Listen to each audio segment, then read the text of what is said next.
Hello, welcome to the Game Philosopher. And as you have been aware of, my channel hasn't been active recently, but that's because I've been on TikTok more. Also because of school and all that stuff. But I've been on a kick on reading psychology. I've been reading Carl Jung, Freud, Slavoj Zizek, Lacan. And one of the reasons why is because I've been noticing a trend of similarities between these guys and these guys. Fichte, Schelling, Kant, and these guys.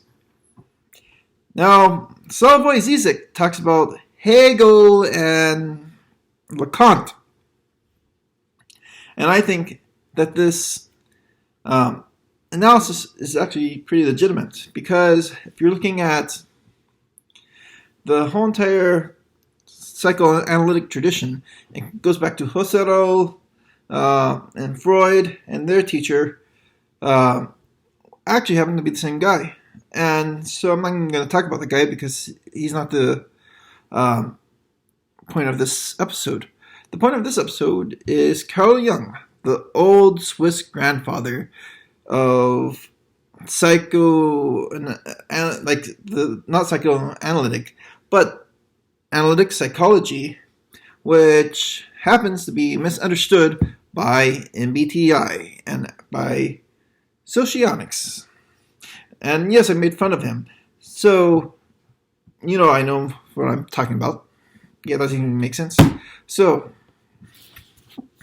in this book, in what's called the Argentine preface, he, for one, tells people not to look at the general descriptions of the types, which is a common mistake that led to MBTI, that led to this bullcrap called socionics. He also tells people that those types of people who would look at that only are just doing parlor tricks. Two, he tells us the essential chapters to go to. And what are those essential chapters? Well, they both have to do with poetry. The first one is chapter 2, which is Schiller's ideas on the typology problem, or type problem. The second one is the type problem and poetry. So, I think a lot of people misread Jung. I'm just going to put this out there really quick before I get into more detail. A lot of people look at the esoteric stuff, the archetypes, how these archetypes relate, dreams, these really weird esoteric symbols like this color means that you are whatever. Like Dr. I'm not even going to pronounce his name, I think Beebe or whatever. I probably messed it up, but I don't care. So,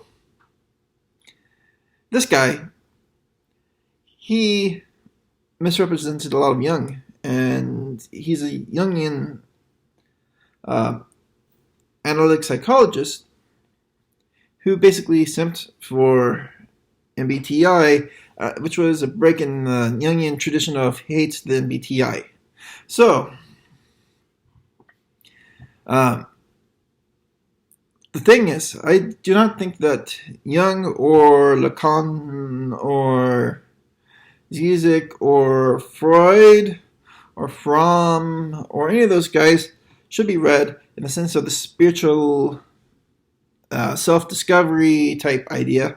I actually think those spiritual self-discovery type ideas might have some application from these, but I do not think that that's the point of why they are writing. The esoteric side is largely just because, for Jung himself, because he's trying to look at these different parts of culture and what it says about people in general. So he's looking at different types of people through the lens of poetics.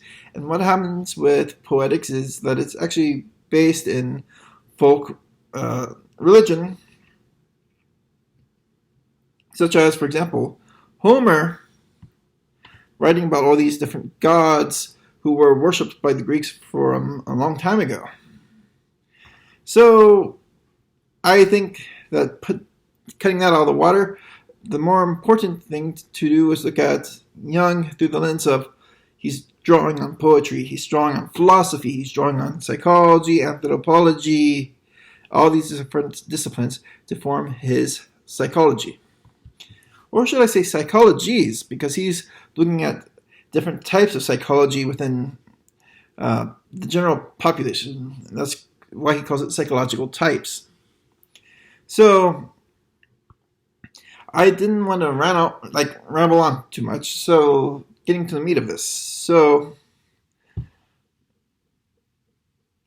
the fact is that Jung is poetizing everyone, basically. And also, what is a poet? A poet is an intuitive. So both extroverted and introverted intuitives are poetic. And in fact, if you were to look at the general description of the types, which he just warned against, I'm going to do it anyway, but I'm not just looking at that. The introverted intuitive is like this understood, or he misunderstood genius, this person who's basically alone, this person who's from this psychological novel.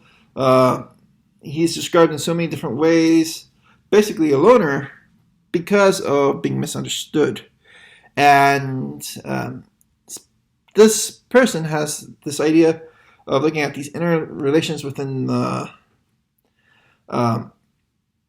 inner image. Inner image basically is very much through the archetypes, through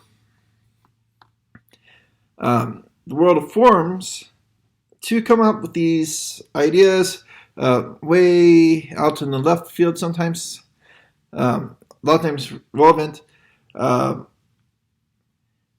looking at these inner relations and stuff like that. In fact, a good example of one is Plato.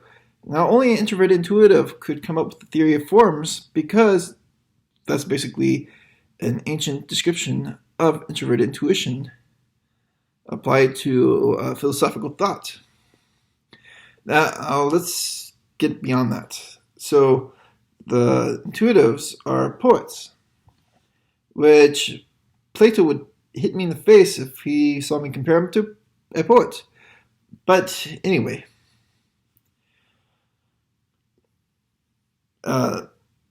Schiller talks about all this stuff with his admiration of German poetry, and he comes up with these typologies on introversion, extroversion, intuition, sensation, feeling, and Jung talks about how all these things connect.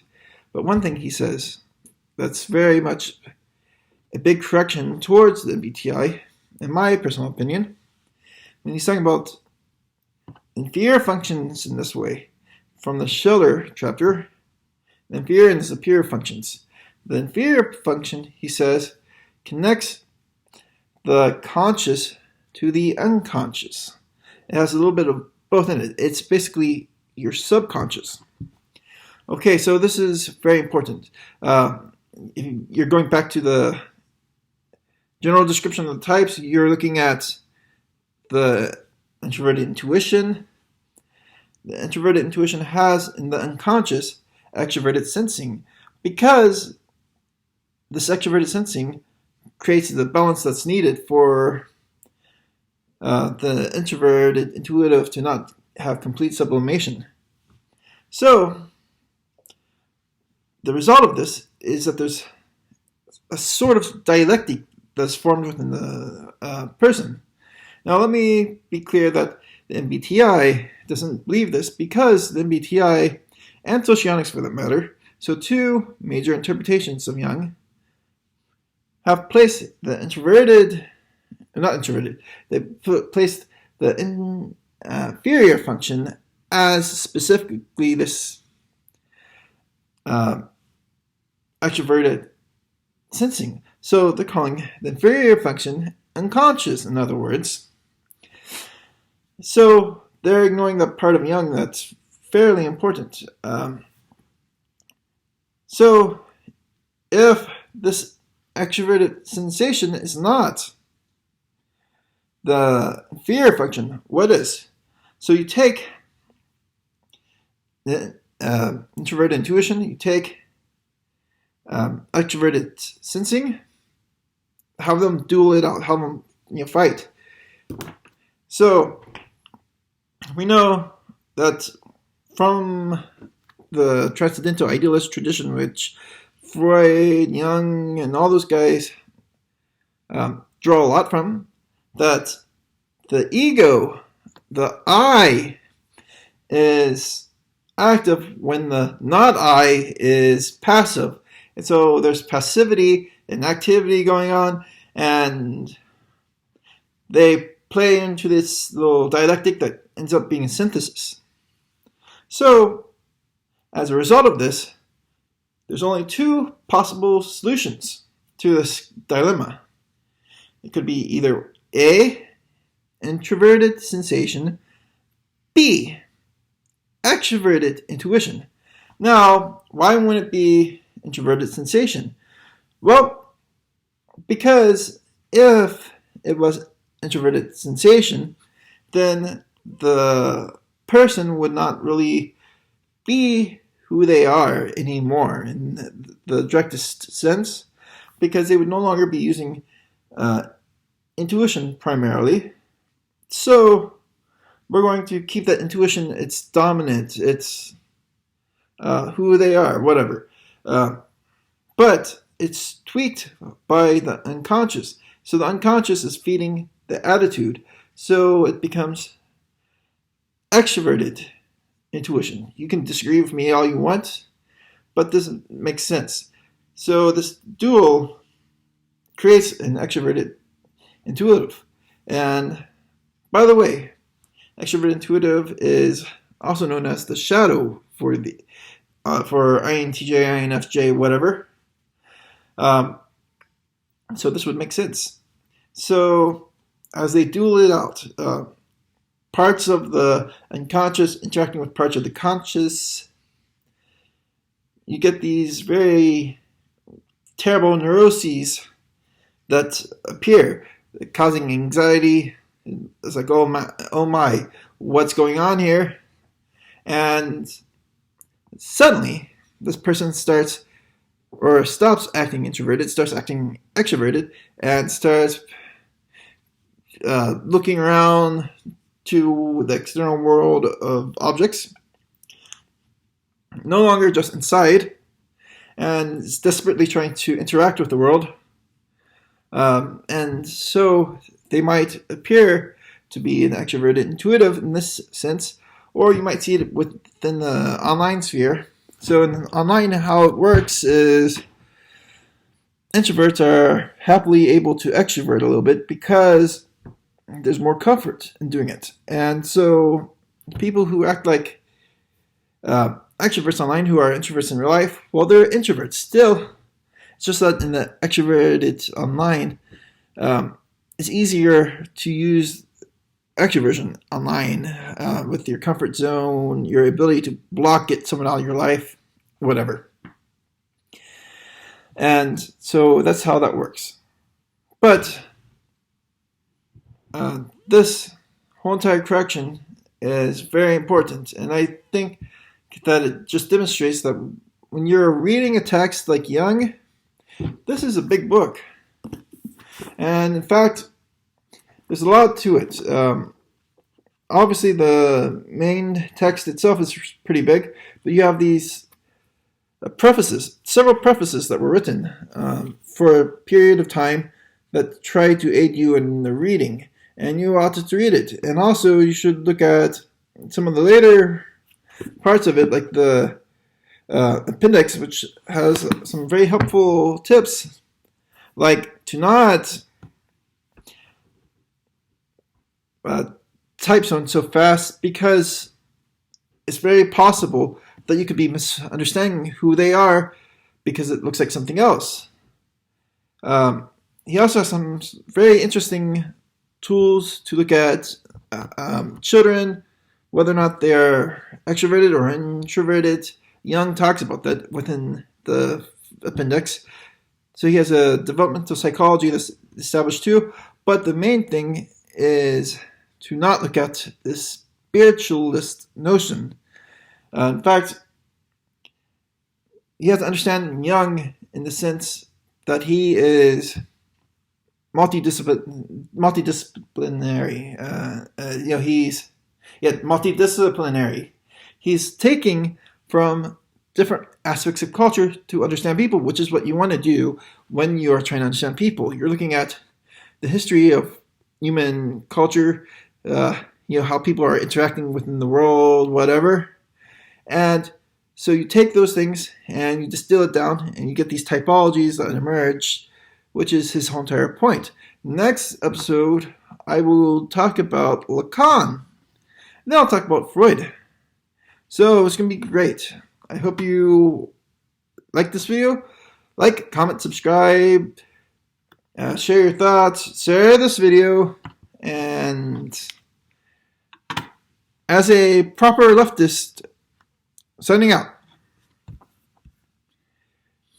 And, by the way, you should listen to Swan Lake.